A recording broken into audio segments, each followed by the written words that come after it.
ഇപ്പോൾ ബംഗ്ലാദേശിൽ ഹിന്ദുക്കൾ വലിയ ബുദ്ധിമുട്ടാണ് അനുഭവിച്ചുകൊണ്ടിരിക്കുന്നത്. പക്ഷേ അതിൻ്റെ വാർത്തകൾ ബുദ്ധിമുട്ടല്ല, കൂട്ടക്കൊലക്കിരയൊന്നും ബുദ്ധിമുട്ടാവുന്ന അങ്ങനെയാണ്. അല്ല, ഞാൻ വളരെ മയപ്പെടുത്തി പറഞ്ഞ അതാണ് പ്രശ്നം. നിങ്ങൾ കേരളത്തിലായതുകൊണ്ടാണ് മയപ്പെടുത്തുന്നത്. അതെ, കേരളത്തിലെ പത്രങ്ങൾ അങ്ങനെയാണ് കാണിച്ചിരുന്നത്, അതുകൊണ്ടാണ് ഞാനും മയപ്പെടുത്തിയത്. അങ്ങനെയാണോ ശരിക്കും സംഭവിക്കുന്നത്? അങ്ങനെയാണോ?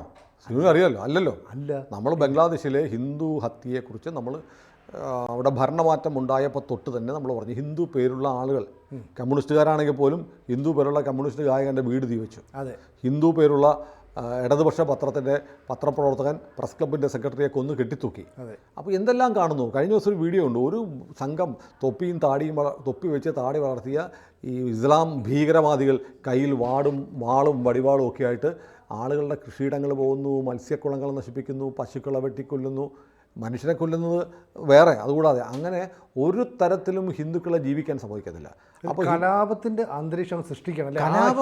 കലാപമല്ല, കലാപം എന്ന് പറയുമ്പോൾ രണ്ട് കൂട്ടരുണ്ടാവണം. ഇത് ഏകപക്ഷീയമായി വംശഹത്യ നടക്കുകയാണ്. അപ്പോൾ നമ്മൾ കണ്ടല്ലോ, ഈ സംഭവങ്ങളിൽ പ്രതിഷേധിച്ച് ഒരു യോഗം സംഘടിപ്പിച്ച ഇസ്കോണിൻ്റെ സന്യാസി ചിന്മോയ് കൃഷ്ണദാസ്, അദ്ദേഹത്തെ പിടിച്ച് ജയിലിലിട്ടു. അദ്ദേഹത്തെ കാണാൻ ജയിലിൽ കഴിയുന്ന അദ്ദേഹത്തെ കാണാൻ രണ്ട് സന്യാസിമാർ അദ്ദേഹം പ്രസാദമായിട്ട് പോയി, അവരെ പിടിച്ച് ജയിലിലിട്ടു. 63 ഇന്ത്യൻ സന്യാസിമാർ ഇന്ത്യയിലേക്ക് വരാൻ നോക്കി, അവരെ തടഞ്ഞു, അവരെ വിടുന്നില്ല. ഇപ്പോൾ വളരെ ദയനീയമായൊരവസ്ഥ, അതാണ് നമ്മൾ അറിയേണ്ടത്. സന്യാസിമാരോട് പറഞ്ഞിരിക്കുക, നിങ്ങൾ കാവ്യ വസ്ത്രം ധരിക്കണ്ട, നിങ്ങൾ തുളസിമാല ഇടണ്ട, നിങ്ങൾ തിലകം ചാർത്തണ്ട, നിങ്ങൾ തലമുണ്ടനം ചെയ്യണ്ട.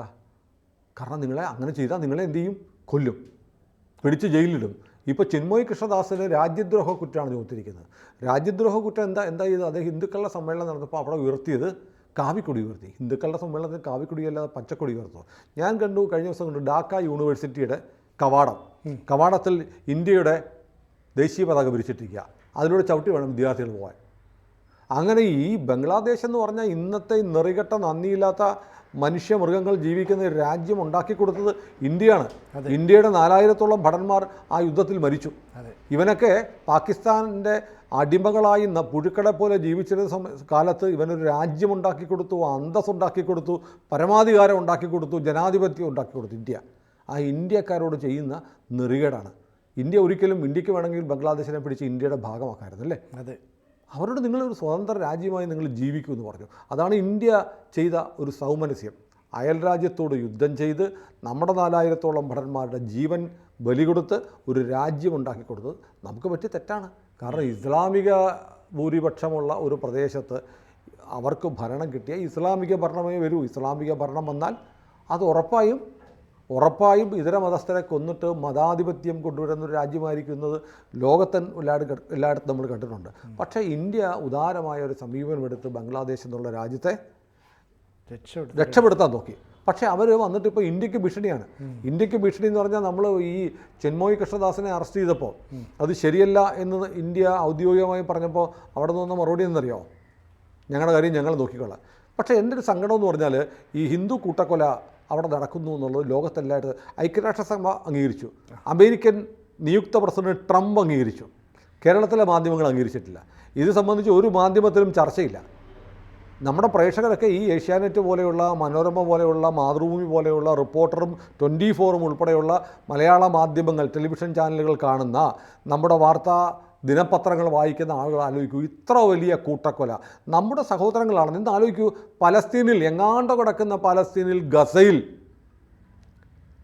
അവർ ഇസ്രയേലികളെ കൂട്ടക്കൊല ചെയ്തതിന് അവർ തിരിച്ചടിച്ചപ്പോൾ ഇവിടെ ഒരുപാട് പേർക്ക് നൊന്തു, ഇവിടെ സർക്കാരിന് വരെ നൊന്തു, ഇവിടെ പ്രതിഷേധ റാലികൾ നടത്തി, എന്തെല്ലാം നടന്നുകൂടെ?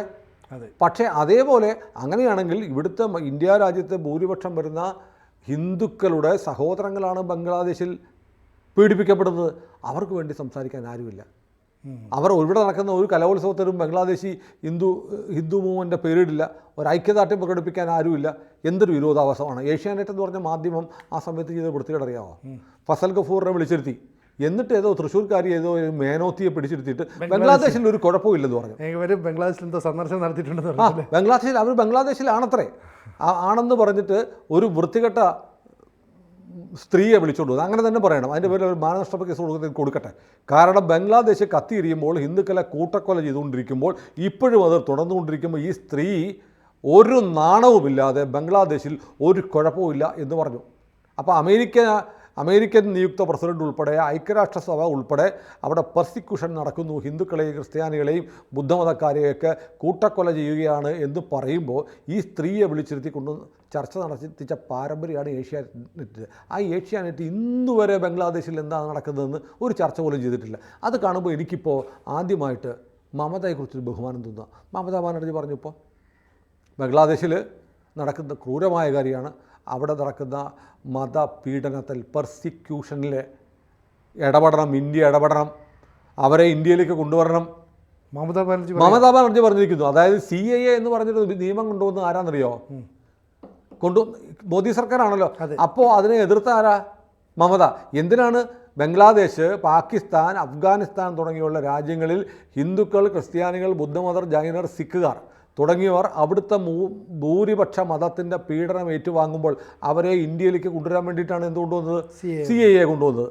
CAA കൊണ്ടുവന്നപ്പോൾ CAA നടപ്പാക്കരുത് എന്ന് പറഞ്ഞ ആരാ?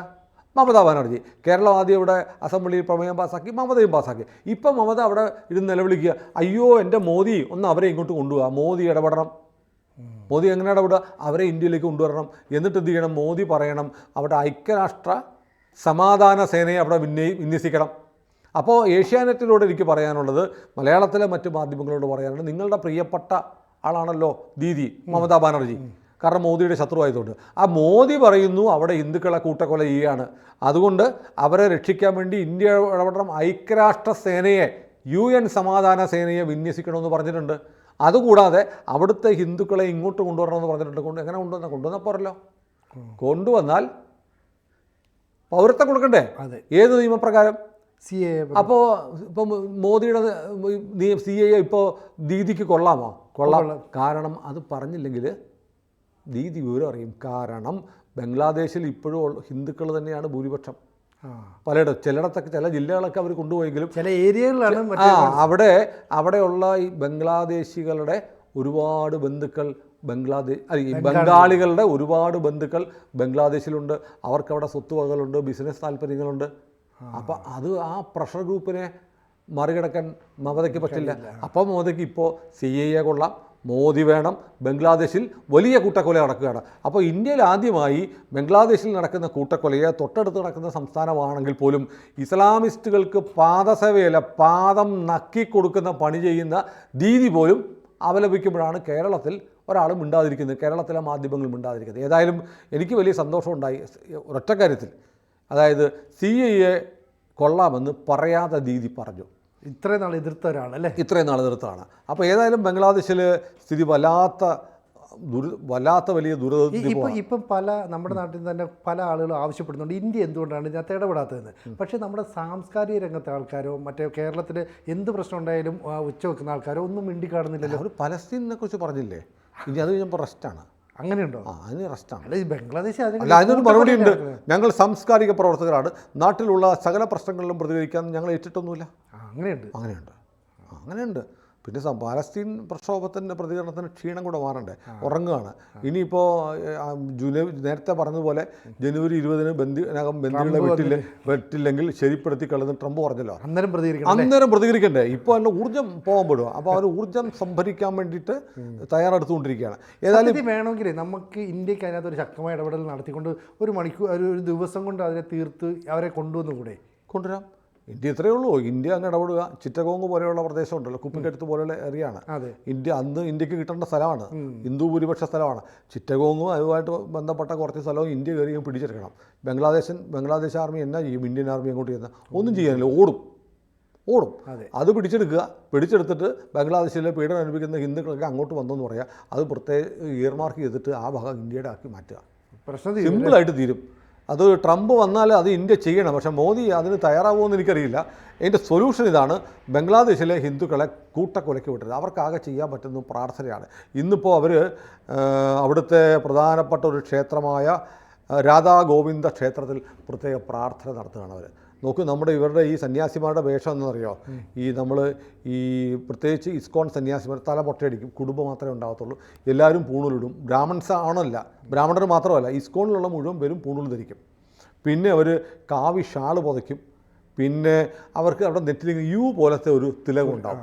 യു ആകൃതിയിലുള്ള വെറുതെ ചന്ദനക്കുറിയല്ല, യു പോലെ വരച്ചു വെക്കുന്ന ഒരു കുറിതുറും, പിന്നെ കയ്യിൽ എപ്പോഴും പ്രാർത്ഥനാമാലകളുണ്ടാവും, തുളസി കൊണ്ടുള്ള പ്രാർത്ഥനാമാലകൾ. ഇതെല്ലാം അവർ ഉപേക്ഷിക്കാൻ പോവുക. കാരണം അങ്ങനെ കണ്ടാൽ അവർക്ക് ജീവിക്കാൻ നിവൃത്തിയില്ല. അങ്ങനെ കണ്ടാൽ കുന്നുകളെന്നാണ് പറയുന്നത്. അതെ അതെ, നമ്മൾ നേരത്തെ ഇവിടെ വലിയ ചർച്ചയായി. ബംഗ്ലാദേശിൽ ഹിന്ദു ക്ഷേത്രങ്ങൾക്ക് കാവലിരിക്കുന്ന മുസ്ലിമുകൾ ഫോട്ടോ കണ്ടായിരുന്നു. അന്ന് ആ ഫോട്ടോ പബ്ലിഷ് ചെയ്ത് എല്ലാ മാധ്യമങ്ങളിലും ചെയ്തു. അതിനുശേഷം ഫോട്ടോയ്ക്ക് ഇരുന്നവരെന്തായെന്നറിയോ, ആ അമ്പലം ഒന്ന് എത്തിച്ച് ഫോട്ടോ എടുത്തു കഴിഞ്ഞു. ഫോട്ടോ എടുക്കുന്നത് എല്ലാ മാധ്യമങ്ങളിലും വന്നു. അപ്പം സർക്കാർ സ്പോൺസേഡാണ്. നടത്തുന്നത് ജമാഅത്തെ ഇസ്ലാമിയാണ്. ഈ കൂട്ടക്കൊല നടത്തുന്നത് ജമാഅത്തെ ഇസ്ലാമിക്ക് ഇന്ത്യയിലും ബ്രാഞ്ചുണ്ട്. ആ ഇന്ത്യയിലെ ബ്രാഞ്ചിൻ്റെ പത്രമാണ് മാധ്യമം. അവരുടെ ചാനലാണ് മീഡിയ വൺ. അവരാണ് ബംഗ്ലാദേശിലെ കൂട്ടക്കൊലയെ ന്യായീകരിക്കുന്ന ഇന്ത്യയിലെ ഏറ്റവും വലിയ വക്താക്കൾ. അവരുടെ കൂടെയാണ് ഇന്ത്യയിലെ എല്ലാ മാധ്യമങ്ങളും. കണ്ടില്ലേ, ഇപ്പോൾ ആദ്യമേ ഒരാൾ ഏഷ്യാനെറ്റിൽ തുടങ്ങി, അല്ല മാതൃഭൂമി തുടങ്ങി, 24 വന്നു, ഇപ്പോൾ അവിടെ എത്തി മീഡിയ വണ്ണിലെത്തി.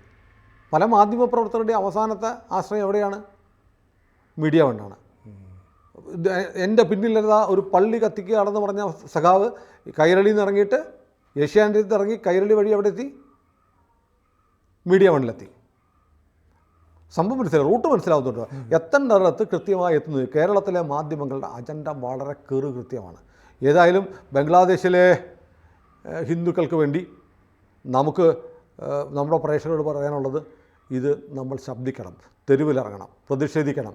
അതുകൊണ്ട് കാരണം ഹമാസിന് വേണ്ടിയിട്ട് ഇവിടെ ആയിരക്കണക്കിന് പേരുടെ റാലി നടന്നത് നിങ്ങൾ കണ്ടതല്ലേ. നമ്മുടെ സഹോദരങ്ങളാണ് ബംഗ്ലാദേശിൽ കൊല്ലപ്പെടുന്നത്, ഇന്ത്യയുടെ സഹോദരന്മാരാണ്. ലോകത്തെ ഹിന്ദുക്കൾക്ക് ബംഗ്ലാദേശിലാവട്ടെ ഇന്ത്യയിലാവട്ടെ ഹിന്ദുക്കൾക്ക് പോകാൻ ആകെ ഒരേ ഒരു രാജ്യമേ ഉള്ളൂ, അത് ഇന്ത്യയാണ്. അപ്പോൾ അവിടുത്തെ ഹിന്ദുക്കളെ സഹായിക്കേണ്ട ബാധ്യത ഇന്ത്യക്കുണ്ട്. ഇന്ത്യൻ സർക്കാർ ചില പ്രതികരണമൊക്കെ നടത്തുന്നുണ്ട്. പിന്നെ അത്യാവശ്യമുള്ളത് ഇന്നലെ ത്രിപുരയിലെയും ആസാമിലെയും ബംഗ്ലാദേശിൻ്റെ കോൺസുലേറ്റുകൾക്ക് നേരെ ജനങ്ങളുടെ ആക്രമണം നടന്നു. പിന്നെ ഇപ്പോൾ ഇന്ത്യ പറഞ്ഞു കേൾക്കുന്നത് ഇന്ത്യയിൽ നിന്നേണ്ട 600 മെട്രിക് ടൺ സവാളയും ഉരുളക്കിഴങ്ങും ബംഗ്ലാദേശിലേക്ക് പോകാനുണ്ടായിരുന്നു. അത് മോദി സർക്കാർ അത് അയക്കുന്നത് തടഞ്ഞിട്ടുണ്ട് എന്ന് പറയുന്നു. അപ്പോൾ റോക്കറ്റ് പോലെ അവിടെ ഉള്ളിയുടെയും സവാളയുടെയും വില കൂടുന്നുണ്ട്. അപ്പോൾ ഇന്ത്യ ഒന്ന് ആഞ്ഞ് ചവിട്ടിയാൽ ബംഗ്ലാദേശ് ഞെരിഞ്ഞമർന്നു പോകും, പട്ടാളത്തെ അയക്കേണ്ട കാര്യമില്ല. അപ്പോൾ ഏതായാലും ജനുവരി 20 വരെ ചിലപ്പോൾ ഇന്ത്യ വെയിറ്റ് ചെയ്യുമോ എന്നാണ് കാത്തിരിക്കേണ്ടത്. പക്ഷേ ആ കാത്തിരിപ്പ് ഒരു തരത്തിൽ പറഞ്ഞാൽ നിർദ്ദയമായൊരു നടപടിയായിരിക്കും. കാരണം ഓരോ ദിവസവും മനുഷ്യൻ ആക്രമിക്കപ്പെടുകയാണ്, കൊല്ലപ്പെടുകയാണ്. ജനുവരി 20 വരെ ഒന്നും മോദി കാക്കേണ്ട കാര്യമില്ല. മോദി വിളിച്ചാൽ ട്രംപിനെ ഹോട്ട്ലൈനിൽ കിട്ടിയിട്ട് ഞാൻ ദാ ഇങ്ങനെ ചെയ്യുകയാണെന്ന് പറഞ്ഞാൽ മോദിക്ക് ഒരുപാട് കാര്യങ്ങൾ ചെയ്യാൻ പറ്റും. കാരണം പണ്ട് ആ ട്രാഫിക് സിനിമയെ പറയുന്ന പോലെ മോദി ഇപ്പോൾ ഒരു നടപടിയെടുത്താൽ, ഇന്ത്യൻ ആർമിയെ അങ്ങോട്ട് വിട്ടാൽ അത് ചരിത്രമായിരിക്കും. ഇന്ത്യയുടെ ഒരുക്ക മനുഷ്യനായി മോദി മാറും. ഇപ്പോൾ അങ്ങനെയല്ലെന്നല്ല, കൂടുതൽ മോദിക്ക് ചരിത്രത്തിലേക്ക് ഒരു സംഭാവന വെക്കാനുള്ള ഒരു സുവർണ നിമിഷമാണ്. ഇനിയിപ്പോൾ മോദി അതിൽ ഇടപെട്ടില്ല, ബംഗ്ലാദേശിലെ ഹിന്ദുക്കൾ കൂട്ടക്കൊല ചെയ്യപ്പെടുകയാണെങ്കിലും മോദിയെ അപ്പോഴും ചരിത്രം ഓർമ്മിക്കും. എങ്ങനെ സഹായിച്ചില്ല എന്ന ഒരു പ്രതീകത്തോടെ. അങ്ങനത്തെ ഒരു മോദിയെ നമുക്കിഷ്ടമല്ല. ഏതായാലും മോദി പ്രാർത്ഥന, രാധാ ഗോവിന്ദ ക്ഷേത്രത്തിൽ ഇന്ന് നടക്കുന്ന പ്രാർത്ഥന മോദിയുടെ മനസ്സൊന്ന് മാറ്റട്ടെ എന്ന് പ്രാർത്ഥിക്കാം. കൂടുതൽ വാർത്തകളും വിശേഷങ്ങളും നിങ്ങളിലേക്ക് എത്താൻ ABC മലയാളം സബ്സ്ക്രൈബ് ചെയ്യുക, ബെൽ ബട്ടണും അമർത്തുക.